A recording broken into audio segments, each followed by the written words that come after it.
आज से करीब 2800 साल पहले एक नदी के किनारे 7 छोटी छोटी पहाड़ियों पर कुछ लोग रहते थे। उनके पास कोई बड़ी सेना नहीं थी, कोई बड़ा खजाना नहीं था, कोई नहीं जानता था कि ये छोटी सी बस्ती एक दिन पूरी दुनिया का नक्शा बदल देगी। ये बस्ती थी रोम और इसकी कहानी इतिहास की सबसे हैरान करने वाली कहानियों में से एक है। रोमन एम्पायर वो सुपर पावर था जिसने हिस्ट्री में पहली बार मॉडर्न आर्मी की बुनियाद रखी थी, जिसने एम्पायर को चलाने के लिए पहली बार सीनेट का सिस्टम बनाया, जिसने अपने रिपब्लिक पीरियड में तकरीबन 5 सदियों तक डेमोक्रेसी को चलाया। कितनी ही मॉडर्न पॉलिटिकल टर्म्स जैसे कि रिपब्लिक, डिक्टेटर, सीनेट और वीटो, ये ऐसी टर्म्स हैं जिन्हें रोमन पॉलिटिक्स से लिया गया है। रोमन एम्पायर के पीक पीरियड में इसकी पॉपुलेशन इतनी थी कि दुनिया का हर 5वां इंसान रोमन था। रोमन किंगडम, रोमन रिपब्लिक और एम्पायर के पीरियड्स को मिला लिया जाए तो कुल मिलाकर 2000 साल से भी ज़्यादा रोम का डोमिनेंस रहा। लेकिन जो बात सबसे ज़्यादा हैरान करती है वो ये है कि इस साम्राज्य का अंत किसी बाहरी दुश्मन ने नहीं किया। इसे तोड़ा उसके अपने सीनेटर्स ने, उसके अपने जनरल्स ने।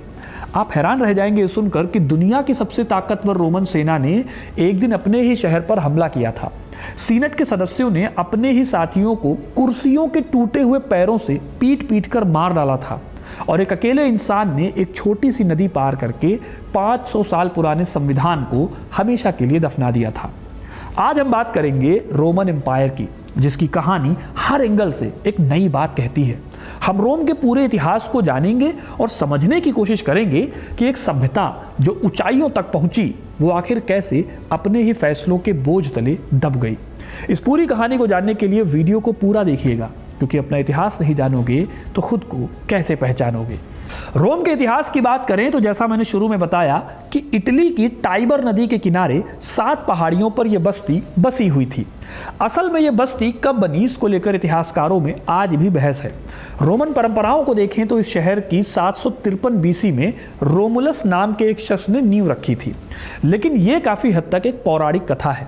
अगर हम आर्कियोलॉजी को देखें तो पता चलता है कि टाइबर नदी के उस इलाके में इंसानी बसाहट बहुत पहले से थी।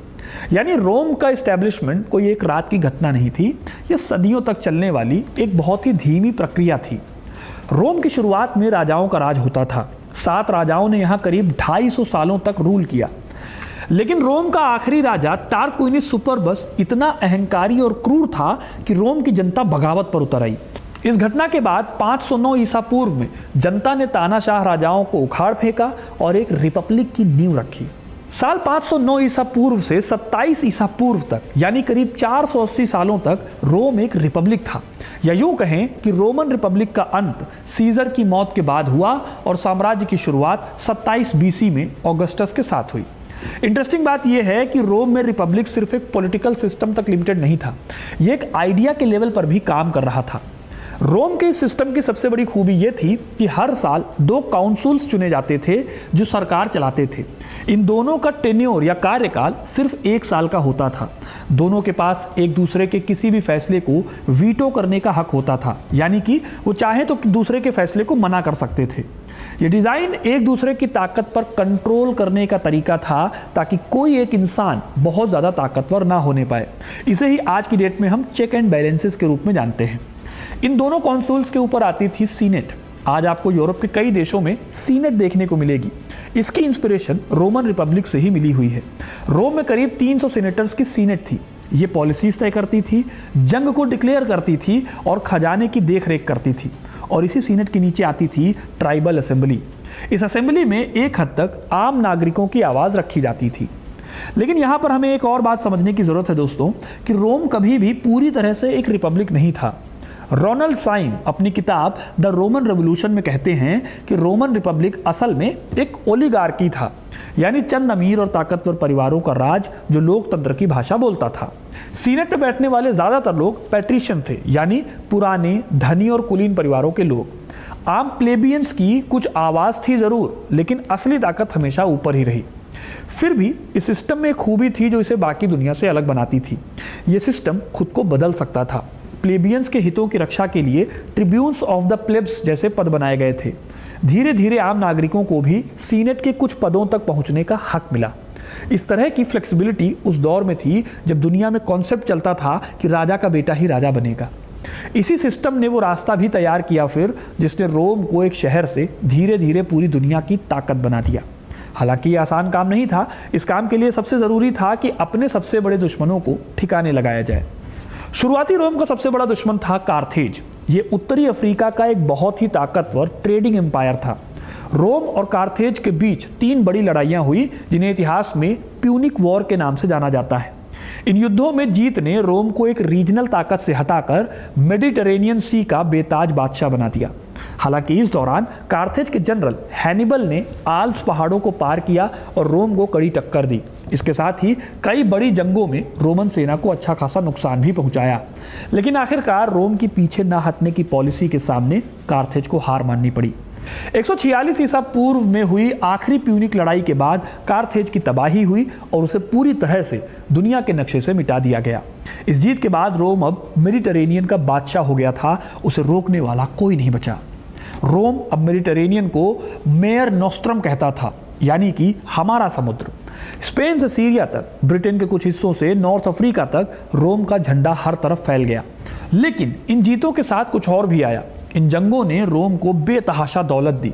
इसके साथ ही रोम में आते हैं लाखों की तादाद में गुलाम। ग्रीक इतिहासकार डियोड्रस सिकुलस के अकाउंट्स बताते हैं कि रोम के जीती जंगों के बाद गुलामों की इतनी भरमार हो गई कि बाजार में उनका दाम गिर गया।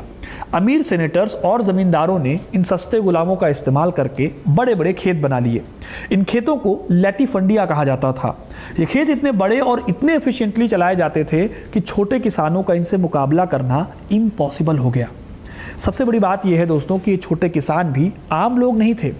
रोमन आर्मी में भर्ती का एक रूल था, हर सैनिक के पास अपनी खुद की ज़मीन होनी चाहिए। यानी कि यही छोटे छोटे किसान रोमन लीजन यानी रोमन आर्मी की रीढ़ भी थे। जब इन्होंने अपनी ज़मीनें खोई तो रोम ने एक साथ अपनी आर्मी की नींव और अपना मिडिल क्लास दोनों खो दिए। बेरोजगार और बेज़मीन ये लोग रोम शहर में आ गए। वहाँ इनके पास न काम था, ना इनका कोई फ्यूचर था। यहीं से एक बहुत ही बेचैन, भूखी और गुस्सैल भीड़ तैयार होने लगी। इस बढ़ती क्राइसिस को एक फैमिली ने फील किया। इस फैमिली का नाम था ग्रासी परिवार। टिबेरियस और गायस ग्राचस ने कदम उठाया, लेकिन सीनेट के अमीर और ताकतवर लोगों को उनके सुधार, उनके रिफॉर्म और उनकी जनता के लिए आवाज़ उनको रास नहीं आई। जमीन सुधार की कोशिश करने वाले इन ग्राचस भाइयों की हत्या ने रोम में हिंसा के एक नए युग की शुरुआत की, जहां कानून के बजाय अब हिंसा का बोलबाला हो गया। इस घटना ने रोम में एक अनरिटन रूल बना दिया कि जो काम कानून से नहीं हो सकता उसे हत्या से सुलझाया जा सकता है। इसके साथ ही रोम का वो आखिरी मौका भी चला गया जब सिस्टम खुद को शांति से बैठकर ठीक कर सकता था। लेकिन फिर एक ऐसा फैसला भी हुआ जिसने रोम को और रोम की सेना को हमेशा के लिए बदल दिया। 107 ईसा पूर्व में रोम को नॉर्थ अफ्रीका में जुगुर्था नाम के एक राजा से युद्ध करना था। जनरल गायस मारियस को कमान सौंपी गई इस जंग के लिए। लेकिन इनके सामने एक बहुत बड़ी प्रॉब्लम थी। पुराना नियम कहता था कि सेना में वही भर्ती हो सकता था जिसके पास खुद की ज़मीन हो, लेकिन ज़मींदार किसान तो पहले ही खत्म हो चुके थे। मारियस ने इस दौर में एक बड़ा फैसला लिया। उसने लैंडलेस और गरीब लोगों को सेना में भर्ती करना शुरू किया। स्टेट की तरफ से उन्होंने हथियार दिए, यूनिफॉर्म दिए और सेना को प्रोफेशनली ट्रेन किया। मिलिट्री पॉइंट ऑफ व्यू से ये डिसीजन आपको बहुत ही कामयाब लगेगा। मारियस ने जुगुर्था को हराया, जर्मनिक कबीलों को रोका और खुद रोम का सबसे बड़ा हीरो बन गया। उसे 6 बार कॉन्सुल चुना गया, जो उस दौर में अपने आप में एक रिकॉर्ड था। लेकिन इस रिफॉर्म का एक साइड इफेक्ट आया जो उस वक्त किसी को नज़र नहीं आया था। पुराने सैनिक खुद जमींदार थे, उन्हें स्टेट से पेंशन की ज़रूरत नहीं होती थी। नए सैनिक पूरी तरह से अपने जनरल पर डिपेंडेंट थे। उनकी सैलरी जनरल देता था। रिटायरमेंट के बाद ज़मीन जनरल ही दिलवाता था। इसका मतलब ये था कि इन सैनिकों की लॉयल्टी रोम से ज़्यादा उस जनरल के प्रति थी जिसने उन्हें खाना और फ्यूचर दिया। रिजल्ट ये हुआ कि रोमन आर्मी अब एक नेशनल आर्मी नहीं रही, वो अलग अलग जनरल्स की प्राइवेट आर्मी बन गई। इसका रिजल्ट ये हुआ कि 88 ईसा पूर्व में मारियस नाम के एक रोम के जनरल ने लूसियस सुल्ला से सेना की कमान छीननी चाहिए। उसके इस कदम से सुल्ला अपनी सेना लेकर सीधे रोम में घुस गया। उसने रोम की सत्ता पर कब्जा किया, खुद को डिक्टेटर घोषित कर दिया। 79 ईसा पूर्व में उसने खुद सत्ता छोड़ दी और अगले ही साल उसकी मृत्यु हो गई। लेकिन उसने रोम को एक ऐसा सबक दे दिया जिसने अगली पीढ़ी के एम्बिशंस को बहुत ज़्यादा आगे बढ़ाया। पहली सदी ईसा पूर्व में रोम की पॉलिटिक्स पर 3 ऐसे लोगों का दबदबा हुआ जिनके पास सबसे ज़्यादा पैसे, सबसे ज़्यादा सैनिक और सबसे ज़्यादा पॉलिटिकल प्रभाव था। पहला था नियस पोम्पियस मैग्नस, दुनिया जिसे पोम्पेई द ग्रेट के नाम से जानती है।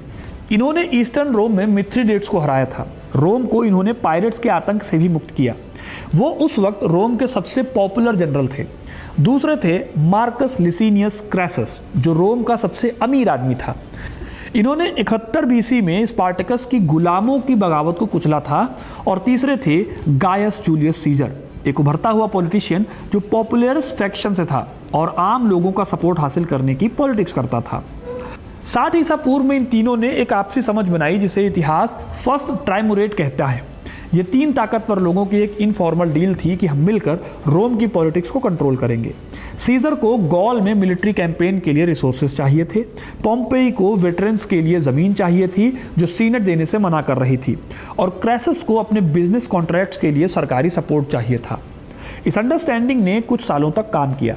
58 ईसा पूर्व से 50 ईसा पूर्व तक सीजर ने गॉल में एक के बाद एक जीत हासिल की। पूरे गॉल यानी आज के फ्रांस, बेल्जियम और स्विट्जरलैंड के बड़े हिस्सों को रोमन कंट्रोल में उन्होंने ला दिया। उसने ब्रिटेन पर भी 2 बार अभियान किए। ये रोम की ताकत का एक बड़ा डेमोन्स्ट्रेशन था। सीजर की सेना उसके इन अभियानों के बीच उसके लिए बहुत ज़्यादा लॉयल हो गई। सीजर अपने सैनिकों का बहुत खास ख्याल रखता था, उनके साथ खाना खाता था, उनके नाम जानता था। वो अपनी सेना के साथ लड़ता था और दूर से आदेश नहीं देता था बल्कि लोगों के बीच में रहकर आदेश देता था। इस लॉयल्टी ने उसे काफ़ी आगे बढ़ाया। लेकिन रोम में हालात बदल रहे थे। 53 ईसा पूर्व में क्रैसस की कारहे की लड़ाई में पार्थियंस के हाथों मौत हो गई। ट्राइमुरेट का तीसरा खंभा गिर गया था। अब सिर्फ सीजर और पोम्पेई बचे थे और रोम में 2 इतने बड़े एम्बिशंस एक साथ समा नहीं सकते थे। पोम्पेई ने सीनेट के साथ गठजोड़ किया। 49 ईसा पूर्व में सीनेट ने सीजर को आदेश भेजा, अपनी सेना छोड़ो और रोम वापस आओ अकेले। सीजर को पता था कि इसका मतलब क्या है। बिना सेना के रोम में घुसने का मतलब राजनीतिक मुकदमे, निर्वासन या फिर शायद मौत। 49 ईसा पूर्व में जनवरी में सीजर अपनी सेना के साथ नॉर्दर्न इटली में खड़ा था। सामने थी रूबिकॉन नदी, एक छोटी लेकिन उथली नदी। लेकिन इस नदी को उस पार जाने का मतलब था रोम पर हमला। सीजर काफ़ी देर तक चुप खड़ा रहा। उसने बाद में कहा, एलिया याक्टा ईस्ट, यानी पासा फेंका जा चुका है। सीजर ने रूबिकॉन को पार किया। पोम्पेई और सीनेट को उम्मीद नहीं थी कि सीजर इतनी तेजी से आगे बढ़ेगा। डर के मारे पोम्पेई रोम छोड़कर ईस्ट की तरफ भाग गया। सीजर बिना किसी बड़े खून खराबे के रोम में दाखिल हुआ। अगले कुछ सालों में उसने पोम्पेई को हरा दिया और 48 ईसा पूर्व में इजिप्ट में पोम्पेई की हत्या हो गई। सीजर जब अकेला सबसे ताकतवर इंसान बन गया था, उसने खुद को डिक्टेटर परप्यूटो यानी आजीवन तानाशाह घोषित कर दिया। अपनी तानाशाही के दौरान सीजर ने कुछ रिफॉर्म्स किए। इन्होंने कैलेंडर को सुधारा। आज भी जुलाई का नाम इन्हीं जूलियस सीजर पर है। इन्होंने गरीबों के लिए कुछ रिलीफ की कोशिश की, लेकिन इन्होंने रिपब्लिक की इंस्टीट्यूशंस को रिस्पेक्ट करने की कोई कोशिश नहीं की। कई सेनेटर्स को लगने लगा कि यह आदमी खुद को राजा घोषित करने की तैयारी में है। फिर आता है 15 मार्च 44 ईसा पूर्व। रोम का कैलेंडर इसे इदेस ऑफ मार्च कहता था। सीनेट की बैठक थी। ब्रूटस और कैसियस के नेतृत्व में करीब 60 सीनेटर्स ने साजिश रची। जैसे ही सीजर अपनी सीट पर बैठा, सीनेटर्स ने उसे घेर लिया। उसे 23 बार चाकू घोंपा गया। सिटोनियस ने रोमन डॉक्टर एंटिस्टियस की बाद की जांच का विवरण रिकॉर्ड किया है, जिसके मुताबिक इन सभी घावों में सिर्फ एक घाव जानलेवा था। बाकी के घाव इतने अजीब तरीके से चलाए गए कि लगता है घबराहट में उन्होंने चाकू चलाया। हत्यारों को लगा था कि सीजर को मारते ही रोम की जनता उन्हें हीरोज की तरह वेलकम करेगी, लेकिन असल में इसका उल्टा हुआ। सीजर के लेफ्टिनेंट मार्क एंटोनी ने जो भाषण दिया, उसने पूरी जनता को हत्यारों के खिलाफ भड़का दिया। हत्यारों के घर जलाए गए, वो रोम छोड़कर भाग गए। सीजर की मौत के बाद रोम में फिर से सिविल वॉर यानी गृह युद्ध छिड़ा। सीजर के दत्तक पुत्र ऑक्टेवियन ने मार्क एंटोनी के साथ और लेपिडस के साथ मिलकर सेकेंड ट्राइमुरेट बनाया। इन्होंने पहले ब्रूटस और कैसियस को हराया, फिर यह ट्राइमुरेट भी आपस में टूट गया। एंटनी ने इजिप्ट की रानी क्लियोपेत्रा से गठबंधन किया। 31 ईसा पूर्व में एक्टियम की नौसैनिक लड़ाई में ऑक्टेवियन ने एंटनी और क्लियोपेत्रा दोनों को हरा दिया। दोनों ने बाद में सुसाइड कर लिया। अब इस पूरे सीन में ऑक्टेवियन अकेला था, लेकिन ऑक्टेवियन ने सीजर जैसी गलती नहीं की। उसने खुद को राजा नहीं कहा। उसने कहा कि मैं सिर्फ प्रिंसेप्स हूँ, यानी नागरिकों में पहला व्यक्ति। उसने सीनेट को बनाए रखा। इस दौरान इलेक्शंस भी होते रहे। रिपब्लिक की भाषा बोली जाती रही, लेकिन असली ताकत उसी के हाथ में थी। 27 ईसा पूर्व में सीनेट ने उसे ऑगस्टस यानी रिवर्ड वन की उपाधि दी। यहीं से फिर रोमन एम्पायर की नींव पड़ती है, यानी इतने लंबे प्रोसेस के बाद कहीं जाकर रोमन एम्पायर शुरू होता है। ऑगस्टस का शासनकाल 27 ईसा पूर्व से 14 एडी तक था। ये रोम के इतिहास का सबसे स्टेबल दौर था। उसने आर्मी को परमानेंट और प्रोफेशनल बनाया। स्टेट की तरफ से वेटरन्स को लैंड और पेंशन मिलने लगी। इन्होंने रोड्स बनवाई, एक्विडक्ट्स बनवाए और रोम के शहर को मार्बल से सजाया। उसने खुद कहा था कि मैंने रोम को ईंटों का शहर पाया और मैंने इसे मार्बल का शहर बनाकर छोड़ा। और ये बात सिर्फ इमारतों तक सीमित नहीं थी। Literature, arts, philosophy, Virgil, Horace, Ovid, ये सब ऑगस्टस के दौर में फले फूले। ऑगस्टस के बाद रोम का एम्पायर करीब 200 सालों तक के गोल्डन एरा में प्रवेश कर गया। इतिहास में इसे पैक्स रोमाना कहा जाता है। ये वो दौर था जब साम्राज्य अपनी ताकत और समृद्धि के चरम पर था। इस दौरान बड़े पैमाने पर जंगें कम हुई और ट्रेड ने आसमान छू लिया। रोम शहर दुनिया की राजधानी बन चुका था। यहाँ भव्य कोलोजियम और इंजीनियरिंग के अद्भुत नमूने जैसे पेंथियन तैयार हुए। हालांकि इस दौर में नीरो का शासन भी आया। सम्राट नीरो के दौर में रोम में एक बड़ी आग लगी। हालांकि एक बहुत पॉपुलर मिथ है कि जब रोम जल रहा था तब नीरो बंसी बजा रहा था। हालांकि इतिहासकार आज इसे गलत बताते हैं, क्योंकि उस वक्त नीरो रोम में था ही नहीं। वैसे इस पर एक अलग से वीडियो भी बन सकता है, कमेंट करके बताना। मैं इस पर भी एक डिटेल वीडियो लेकर आऊँगा, क्योंकि ये बहुत ही इंटरेस्टिंग घटना है। कहानी में आगे बढ़े तो इसी दौर में मार्कस ऑरेलियस जैसे सम्राट हुए, जिन्होंने फिलॉसफी और ड्यूटी को अपनी शासन का मुख्य आधार बनाया। लेकिन ये पीक पॉइंट भी एक ढलते हुए सूरज की तरह था। धीरे धीरे एम्पायर का भारी बोझ अब सिस्टम से बाहर हो रहा था। तीसरी सदी तक आते आते लगातार इकोनॉमिक क्राइसिस, एडमिनिस्ट्रेटिव नाकामी और सीमाओं पर बढ़ते बर्बर कबीलों के हमलों ने साम्राज्य को अंदर से तोड़ना शुरू कर दिया। जो रोम कभी अपनी इंजीनियरिंग और अपनी ताकत के लिए जाना जाता था, वो अब इंटरनल क्राइसिस और महंगाई की आग में जल रहा था। ये उस महान सभ्यता के अंत की असली शुरुआत थी। ऑगस्टस द्वारा बनाए गए सिस्टम में सत्ता पूरी तरह से एक आदमी के हाथ में थी और इसी केंद्रीकृत सत्ता ने साम्राज्य को अस्थिर शासकों के प्रति काफ़ी ज़्यादा वल्नरेबल बना दिया।